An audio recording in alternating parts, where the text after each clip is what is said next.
guys, we are back today to talk about how to write ad copy for a Google Ads account. This is kind of a blend of an art and a science. There's some degree of things that have to be done in a certain way, mostly relating back to that quality score we talked about a couple of weeks ago.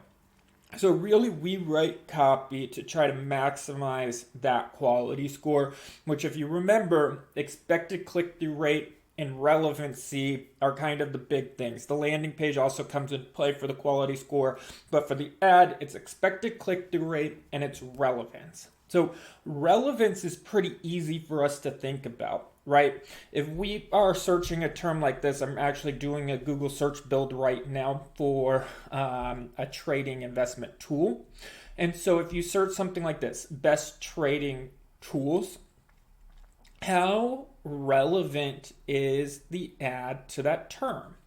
Right? So if you look here, you'll see that Google highlights. When you search as a user, Google highlight the words that overlap with what you are putting in.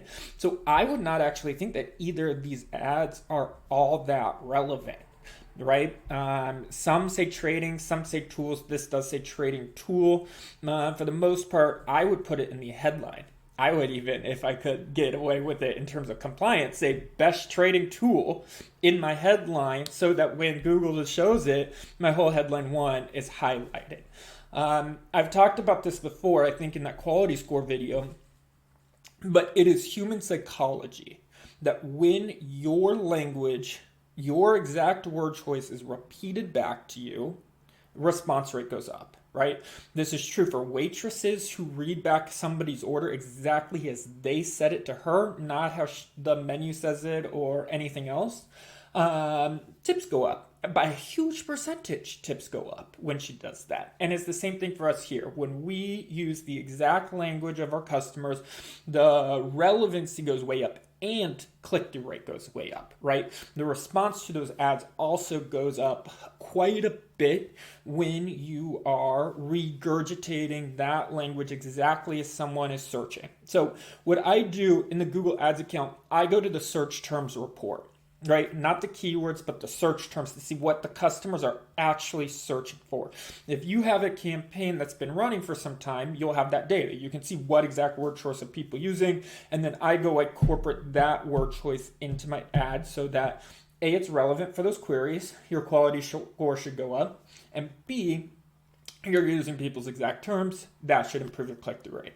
So that's the first half of it, right? That's kind of like the scientific approach to Google Ads. But if you follow that conclusion, we would get to a point where everyone is just saying the same thing, right? Like if everyone was really doing Google Ads and a way to maximize that quality score, we would all be putting the same terms up here at the top of the page. So you can see within this keyword category, people aren't really doing that, right? People aren't maximizing their quality score. I would say that there's probably money being left on the table in this auction we're looking at right now. And as an advertiser, I see that as opportunity, right? I think this auction would be one that we could come into with some good quality copy, a good click-through rate, good ad relevancy, and actually win in this auction. So this next thing I think about is what is my ad going to be up next to, right? So if I'm bidding on this term, I would actually come to Google, I would search for it and see what is my ad going to be running up alongside. One thing I notice is these guys don't have their image, their logo extension put in. They also don't have their business name verified. There's not a verified advertiser, which you can see there's definitely some benefit in having that verification. I can see no one's really talking about trading tools, charts and data. This is like simulation, it looks like. And this is a trading platform. So what I might do is I might focus on like the benefits to that investor or that trader, right? If you were searching for trading tools, I think logically You're probably a trader and you're probably already trading and you're looking for some tools to help you. So I might focus on that, like the help and the assistance to that trader to kind of try to differentiate myself from these other options that are on the page, right? Like you can get click-through rate from being very closely matched to client terms, and you can also have click-through rate by just standing out on the page. And so I try to do both of those at the same time. Google has moved to the responsive ads where you put in a ton of headlines and then Google just jumbles them up and shows them. I think that there's still a natural flow to ads, like a beginning, a middle, and to ad copy. So I write ads in that way. I write headline ones, I write headline two, I write headline three. I maybe write 4 or 3 different options for each one of those, but I don't just put random jumble in there. The second tool that I would recommend using is this Google Ads Transparency tool. So you'll see here, this actually looks like a random ad where maybe they put the Finimize API in there and just jumbled it up, and what serves. I don't love that, but I would come in here, I would check your competitors, right? I just threw Finimize in here, Trading Academy, you can see what other people are doing. If these are some of the keywords that you're going after, I would definitely come in here, get some ideas, see what your competition is using in their copy, and then think of ways that you can stand out on this same page, right? Google focuses on the quality score, and Google is the search engine where people are looking for something. We have to show them that thing, right? There's that transactional nature of search marketing that does not go away. And that's true, by the way, if you are targeting on TikTok or even Reddit or Pinterest. These search engines, people are on a hunt for something. And if you don't show them what they're looking for and make it clear that you're showing them what they're looking for, people aren't going to engage with your ad. So that part of it's never going away, but it's still advertising, right? And we're still in the business of harnessing attention and capturing attention. And so is copy like this persuasive? Good advertising? It depends if it's working or not, always, but I would argue we could be a little bit more persuasive than what you're seeing here right now, right? Like take some of those core copywriting principles, show the benefits to people in a way that's still making it clear you have the answer to their question.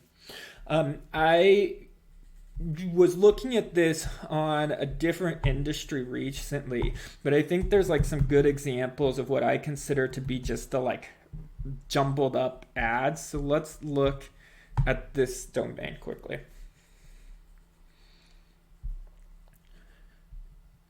Yeah. So if you look at some of these, doesn't it look just like a long list of stuff industrial fans, right? It looks like someone just has this long list of headlines, doesn't really have like a natural first, second, third, just kind of like a lot of random stuff thrown in there. White ceiling fans. Sure, if you're searching for white ceiling fans, that's a great headline. But I would argue you can make it even better, right? Like, couldn't you fit the word shop at the beginning of that? Could you put a sale at the end of that? Could you put deals at the end of that? Like, I think there's ways you could spice that up while still having like an effective headline one and that relevancy. So that's what I talk about in the blend of the art and the science, right? Definitely focus on the quality score. That's pivotal to the strategy. But how can we incorporate these timeless copywriting tactics and strategies into the copy that you have here? So that's kind of what I look at. I go to the SERP, I incorporate the search terms in the page, I come and check out what my competition is doing, and then I think it's really important to write your ads in terms of a flow of a first, second, third headline. We used to do that all the time, right? 10 years ago, every Google search ad, actually that's not quite true, but 5 years ago, every Google search ad had a headline 1, headline 2, headline 3. You wrote it as a headline 1, a headline 2, a headline 3. Now with these responsive ads, we kind of have moved away from that, but I think that it's pretty clear to tell when people are writing copy in that way versus when they're not. And like, think about the user experience. If you're searching for something and you come and it says TradeStation, award-winning trading platform, kind of makes sense. This is a little jumbled up.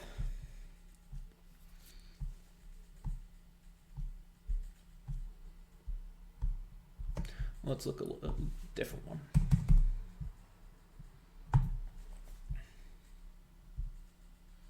Yeah, great example, right? This is not ad copy, right? This is just random headline survey. This is better, right? Top 10 investment software, free list of top products, getting better. This, love. UC Berkeley Bootcamp tells you what it is.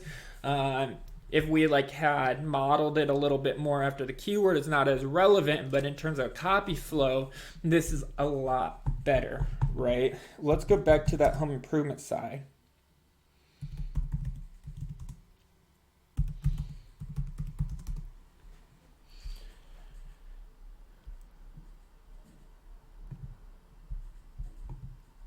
Yeah, you see this kind of flows a bit better than some of these other ones. Random headline type stuff pushed together, nice flow. We have what you're looking for, and we have free shipping, right? That kind of gives you more. I think you could go a few steps further than that, but that's a good example, I think, of ad copy that works well together versus ad copy that's just randomly served, right? We have all these trends of AI and automation, and the reality is that the user experience is still key. So if you can use those tools to deliver a good user experience, by all means, do it. But don't let those automation tools stand in the way of cohesive, persuasive ad copy, right? I think that some of these examples we just looked at, this is an example of automation standing in the way of a cohesive, persuasive ad experience. And so, yeah, definitely put yourself in the user's experience.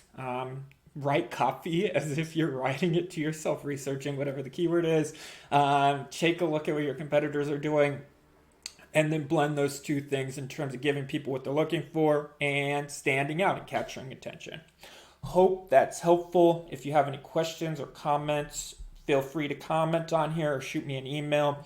And I will talk to you guys again soon. Ciao, ciao.